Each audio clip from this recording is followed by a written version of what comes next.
We're collecting dollars for our next International Council meeting.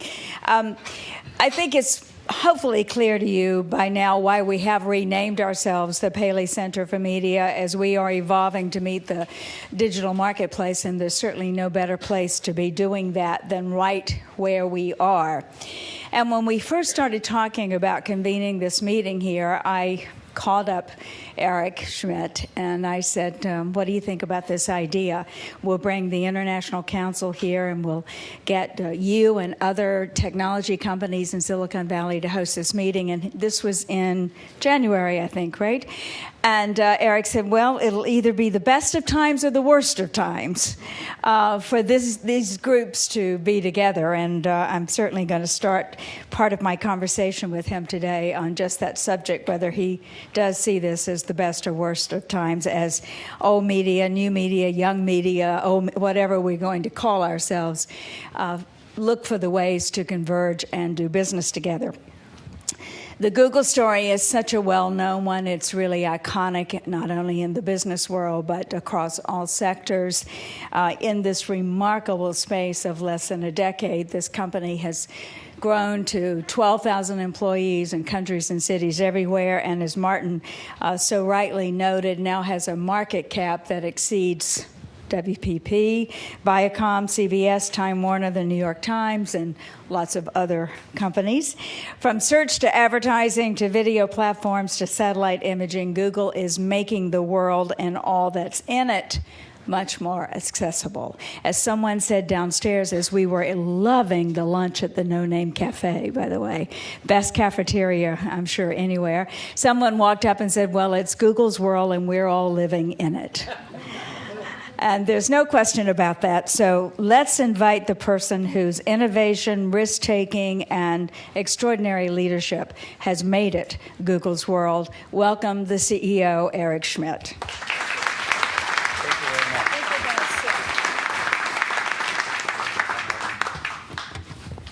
Thank you very much. Thank you very much. Like it or not, Eric, because of Google, and by the way, thank you so much for... By the way, we compete with these other companies based on the food. So that's well, what I'm basically interested in. Yeah, I think you probably win. We'll call back on Friday night. We only got to go to one of the cafeterias, and there's food on every 13. floor. Yeah, 13. Well, we'll come back and do a food off. But, no matter what the subject is, I guess even including food, Google is sort of ground zero. I mean, it seems that all of the conversations, debates, conflicts, challenges, as well as opportunities, seem to converge here at Google, as everyone's trying to figure out whether, as, again, to quote Sir Martin, are you a friend or an enemy? It was friend or foe, which he abbreviated as FRO. A friend of me was what I heard, yeah.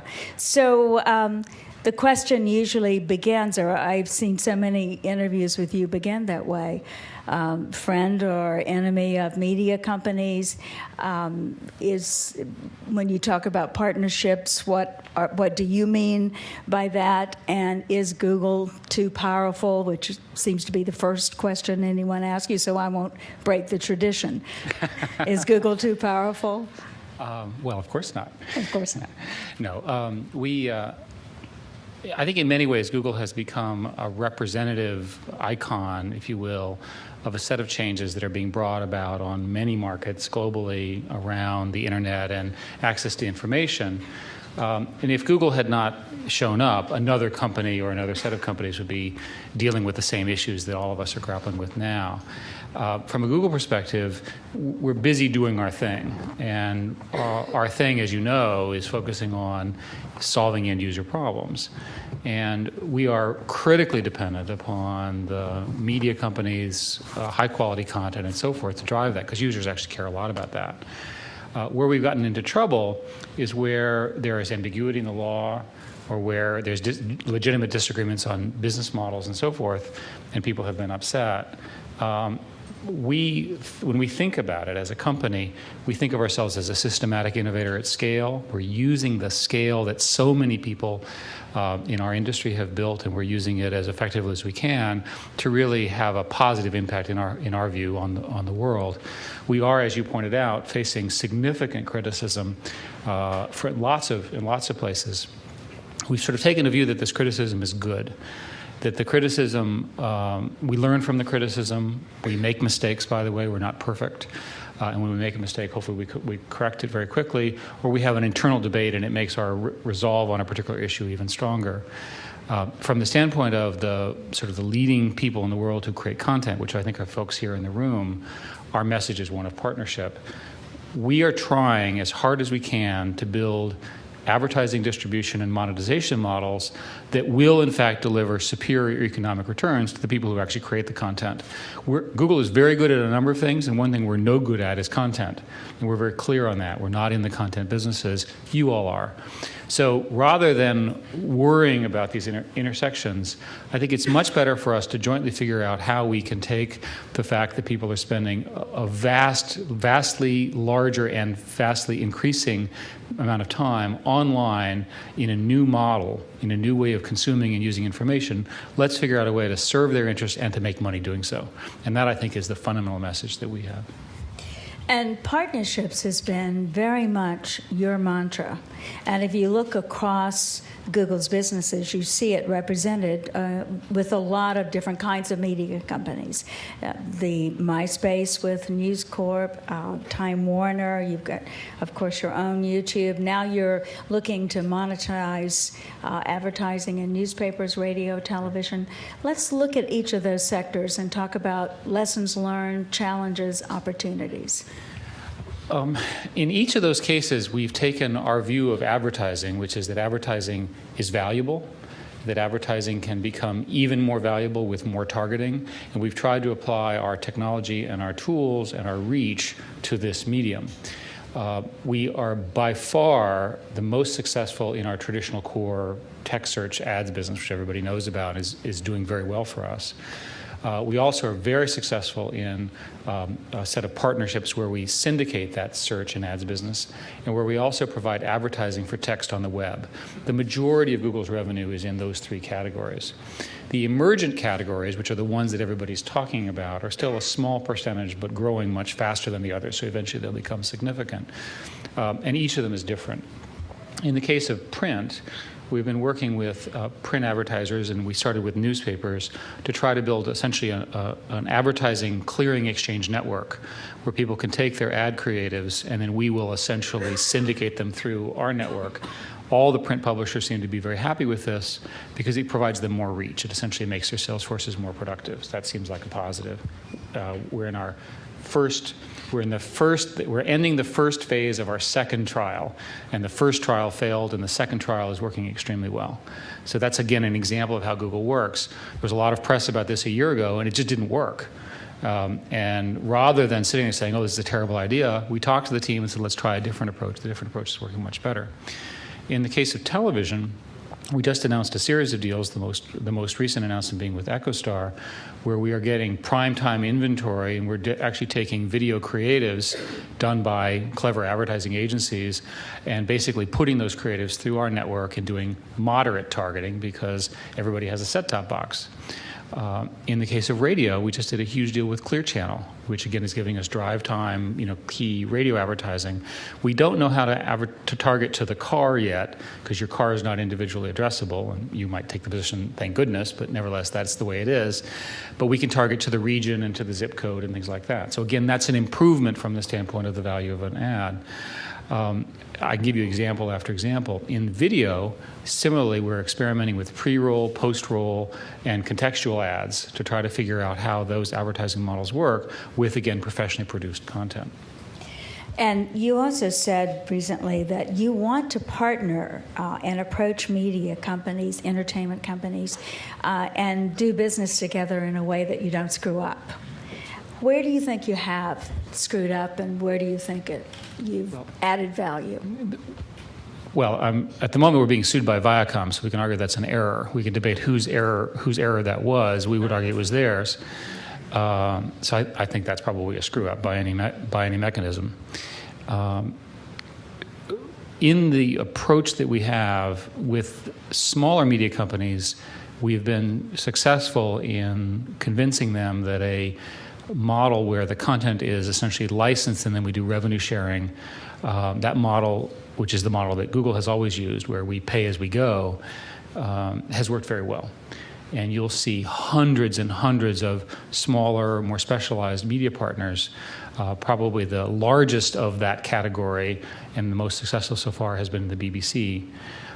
If you look at the very large media companies, the largest ones, some of them represented in this room, we have not yet found the business model that deals with the fact that we don't do business the same way their other channels do. We don't give a large upfront payment and then do whatever we want, which is how the traditional media industry works.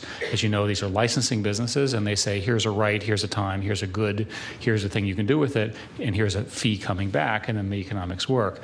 And we don't like that model for our approach, because our approach is much more targeted. So we want to do it on an ongoing basis, and we think ultimately that will produce a more successful business. What we heard this morning, Eric, in several of the conversations is that no matter where you are, if you're creating or distributing content, all of this represents, all these new media distribution channels represent a bonanza for content providers. But we have to figure out the rights situation. And you yourself have said you respect intellectual property rights. Well, not only do we respect it, but we're required to. Under U.S. law and the copyright laws in other countries, we actually have to. So not only do we actually do it voluntarily, but we're governed by all these laws. And by the way, the laws differ by country, and so there's a different answer depending on where you are. From our perspective, I'll give an example. There is a problem with end users illegally uploading copyrighted content that they don't own. This is a well-known problem in the internet. Now, a number of people have come up to me and say, why don't you ban that? And I said, well, what government in the internet can prevent people from doing this with their DVRs and so forth? There's no physical way of preventing this. And indeed, you'll look and you can see that this is a problem, and it's not a good thing. So we have built a set of tools which are known under the category of Claim Your Content, which we're now trialing with a bunch of partners and will eventually be available for everybody as they develop. And they essentially look for copies or transliterations of licensed content, and then they essentially block the upload or limit the upload, or in some cases they put them to a manual queue. So we say, well, we think this is maybe a copyright infringement, so the computers have lost their ability to really analyze this. Let's have a human who has better judgment than the computers sometimes take a look at it. That's probably the final solution for this category, because end users are going to have the ability, by virtue of technology being built by many countries or companies around the world, to engage in this practice, which again is a violation of law. It's important that we be able to detect it and prevent it, and we're at the state of the art now with video and audio fingerprinting, which is how it's done. It's interesting that Bob Wright at one of our International Council members meetings said that who knew Saturday Night Live was funny again until it appeared on YouTube. But that wasn't good enough reason to leave it there for a long period of time. But you expect this lawsuit to work its way out, right? Which the Viacom lawsuit? Yeah. I just think they made a mistake. People make mistakes, and they made a mistake. Had they waited 6 months, they would have seen the tools that we told them were in development were actually shipping, and then the basis for the lawsuit that they made is just false. We talked about convergence. What's your idea of convergence? When you hear that word, what do you think? But convergence is a term that's been used in the industry for many years. It's important to understand a couple of things. There will not be one device. There will be 100 devices. And people will say, this is the device I choose today. And I want all of my world, all of my media, and I want it now. Now, people who build complicated barriers to prevent that choice will ultimately lose that battle. They may win for a while, by the way, but ultimately the first rule of the internet is that the end users eventually win. They eventually find a way of achieving their objective. Maybe it's a partial victory, but they'll get there. So rather than fighting this change, what we would argue, again, with you and in a partnership way, let's find the ways to build licensed models for licensed copyrighted content, because that's important. We're not in favor of all of the pirating that's going on. There's a big issue about pirated videos, as you know, on these various sites and so forth. It's clearly bad. And instead, let's find a way to both license that content, make it very simply available, and also make money at it. We heard the positive story. Let me give you the negative scenario that I'm worried about. Let's look at music and CDs, and we have some experts here who know the data better than I. It appears as though the drop in CD sales is greater than the amount of money that has been made in the online music industry as a substitution effect. So the good news is the music is very, very popular. The bad news is that on a dollar-for-dollar basis, they're making less money now than they were before as the medium changed. This is a really bad scenario because it puts huge margin pressure, it drives layoffs, and so forth and so on. I'll give you another example. Let's look at newspapers. Newspapers, incredibly important to the vitality of our society. Newspaper circulation, physical circulation is down 16% over the last 10 years, or some statistic roughly like that. On the other hand, their circulation on the web is skyrocketing. There's tremendous demand for this high-quality news, and companies like Google can sort it and make it available and so forth and so on. So the monetization, the ability to advertise in other forms, does not make up for the loss of print revenue, and in particular classifieds revenue. So one way to say it is the only problem that they have is a revenue problem. People love their product. They're even more popular. Their brand is even stronger, but it's a business model problem. And what I'm worried about, just in the spirit of honesty with this group, is do we have that problem in other parts of the industry? And if so, how can we jointly address that very, very quickly? Because once these things get going, right, they're hard to stop. Any suggestions on that? Well, in our case, our model, which of course is a testing and experimental model, is we keep trying new approaches. So I'll give you an example. Let's use online advertising. If pre-rolls don't work, we'll do post-rolls. If 10 seconds don't work, we'll do 15 seconds. What about what about click-to-play video advertising? And in the YouTube model, by the way, the ads are text too, and we believe the ads have value, and people actually send the ads to each other in a viral way. So there's maybe an interesting model there where your media and the creative work you're doing is spread in a different way, in a way that's very powerful, and one which is even stickier than the traditional models. I should also say, we didn't at the beginning, but because we're going to open up for questions in a little bit, that Eric has put this part of our meeting on the record, which I think is just typical of the way you do business, everything out in the open. And one of the things you talked very openly about, and a lot more lately, has been personalization as a key strategy at Google. And one can see certainly the positive upside of that for monetization. But what does it mean when you say things like, because Google used to say we want to get people off Google as fast as we can. Now it seems you're saying we want to keep them with Google. We want them to look to us for what kind of jobs should they get, where should they spend their day off. How do you go about getting this information, and what is this strategy? In fact, people will go through Google very, very quickly, because if we can give a better answer, even a question of what job should I take will immediately take them to a content site that actually has that information that's not a Google site.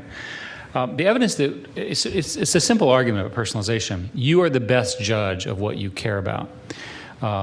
So if I say, for example, Paris will always be the same, am I talking about Paris, France, or am I talking about Paris Hilton?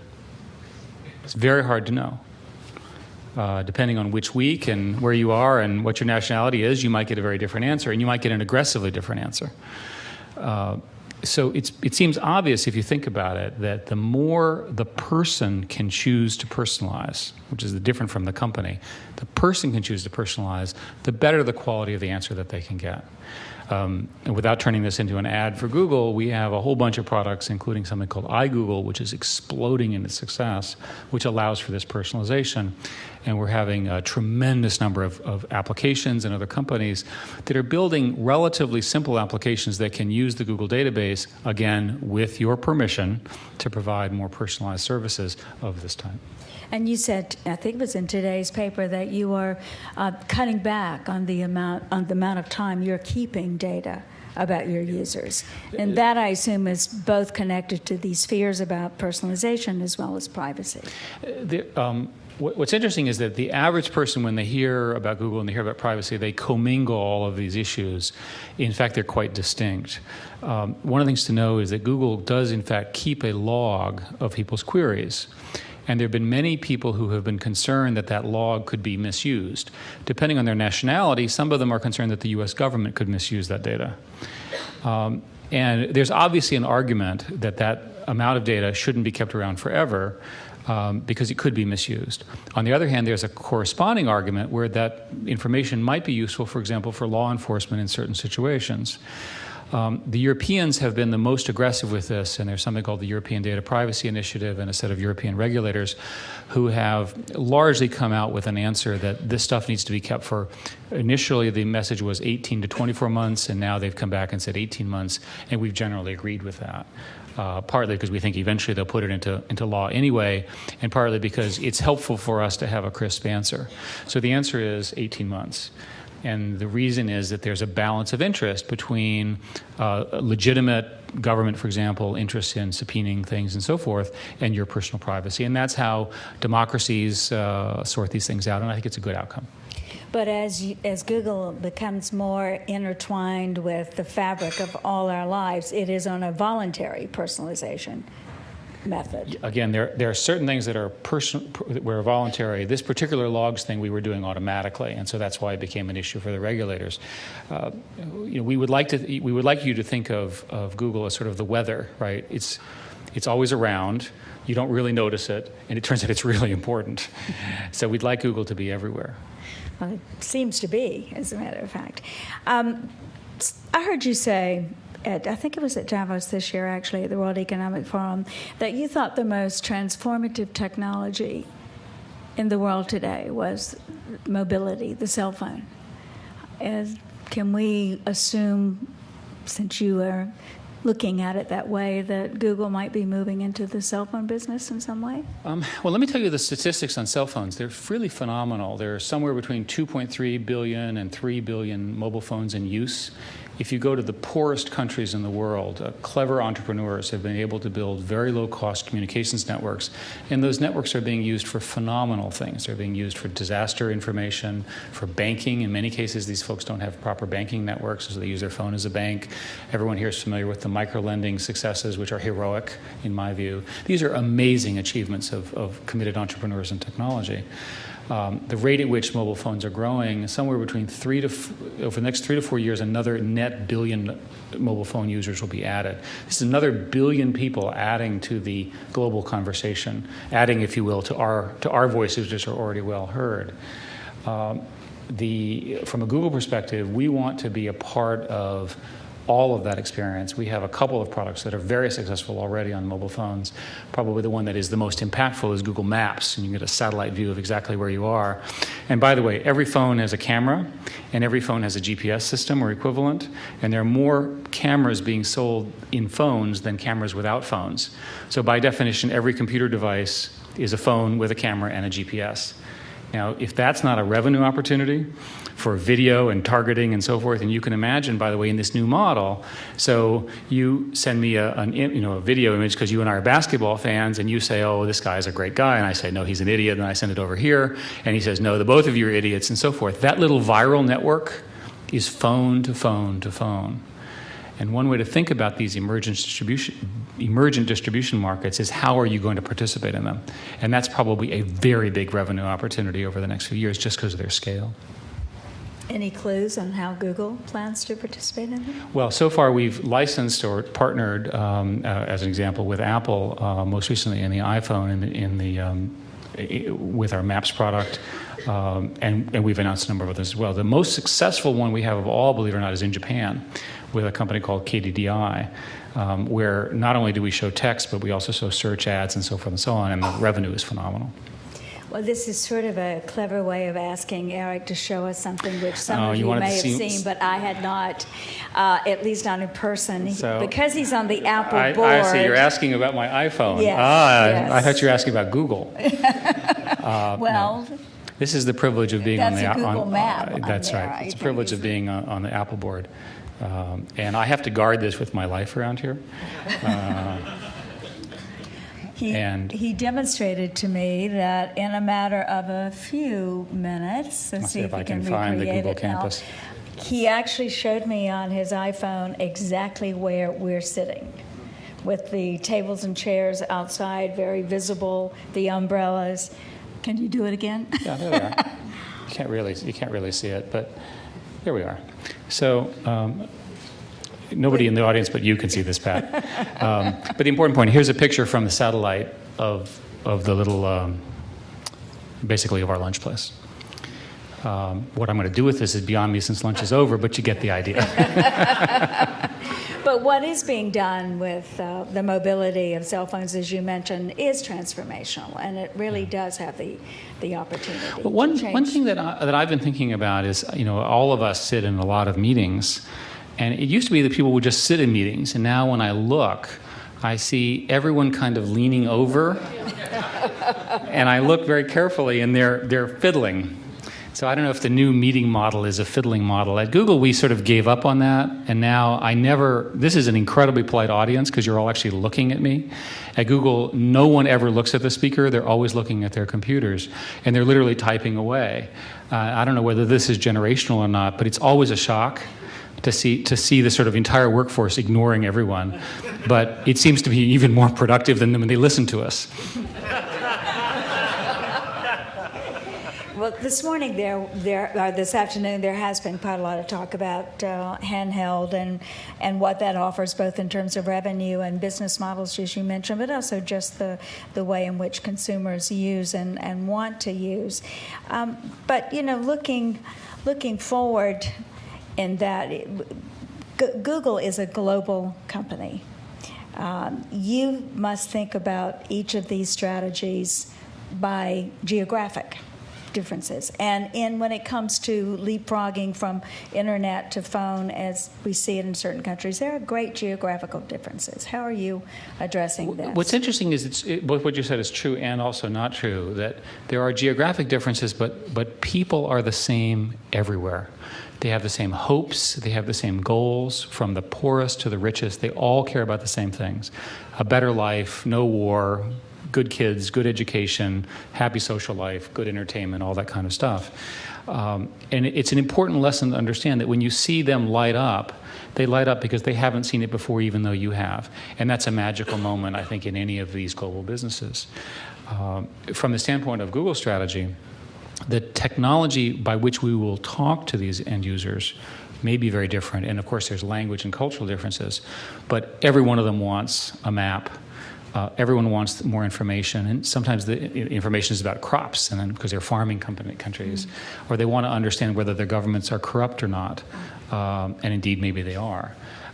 We have all sorts of entertaining examples. The most current example is that the Venezuelan president just banned a television station in Venezuela who, from the broadcast airwaves, that television station has now rebroadcast itself onto YouTube. And until they ban YouTube, we're in pretty good shape. So it's an example where the information wants to get out. These people who are interesting, are using the new technology, and we'll see what kind of impact that has. But people want more information. Google is founded and run on the principles of innovation and open access to information and transparency to the degree we possibly can. And that's what ultimately end users want. What's interesting is there's a whole bunch of people, including a bunch of governments, that really don't want that to happen. So, for example, we had a problem in Thailand where there was a series of videos that defaced the king, which is illegal and was a violation of their law, and YouTube was banned. Once those videos were taken off, and they indeed were, and it's like 4 or 5, they didn't restore YouTube because, of course, there were a whole bunch of other videos that were legitimately critical of the powers that be. And, of course, we're working on that issue. Is search still the killer app? It is, and the simple way to think about it is think about the explosion of data. There are almost no systems in human experience that are growing as quickly as the technology that underpins the things we're talking about. Disk capacity is doubling roughly every 13 months.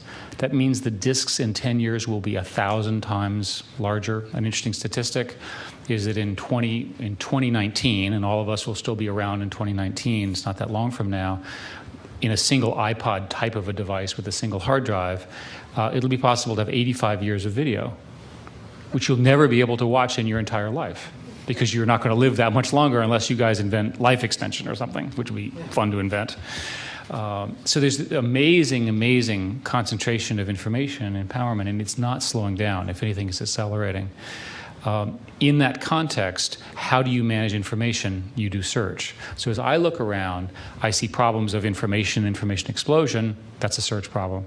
I see problems of health. If you were diagnosed with a terrible disease 15 years ago, you'd get some medical encyclopedia, you'd talk to 3 doctors, and you'd complain a lot. Now you'd spend 5 hours becoming a world's expert in some disease and long name that you had never heard of. And if you were unable to do that, your loved ones would be all over that. Right? It is life-changing when you go through that. And that's not something you could have done 10 years ago. Now imagine 10 years from now when there's 1,000 more data, and instead of having to go to your computer, you're actually carrying that information, and you never knew you were carrying that information with you. You have a crisis, and boom, you know everything. It's a phenomenal change in life. In information, one of the things that's interesting is that the number of people who are producing high-quality content is still relatively small. And there are this much larger group of people who don't produce at the level that frankly, people of this group do, but may be relevant. They may be interesting, or they're highly specialized. How would you find them? That's a search problem. So again, you're at Google, every problem is a search problem. And certainly, I didn't mean to tease you with the fact that we might have questions, but we can't for a couple of reasons, including that time is up. But let me just say, Eric, that we have been very grateful for this time at Google, and your team has been extraordinary in putting this together for us. And also, it's clear that you're the best ambassador Google could have. Thank you. To all constituencies. So for well, this I think we're actually going to have a tour of Google, which I'll be happy to take everybody on. Yes? Well, then I think everyone's not going to need this next bit of information, which is there are buses going back to the hotel for those who don't want to go on the Google tour, but who possibly would not want to go on the Google tour, especially now that you're being led by its CEO. So I do want to thank you for that. And since all of you are now probably going, a half hour from now or 45 minutes from now, we'll take the buses back to the hotel where they picked you up and dropped you off. We'll leave from there. Well, thank you very much. Thank you.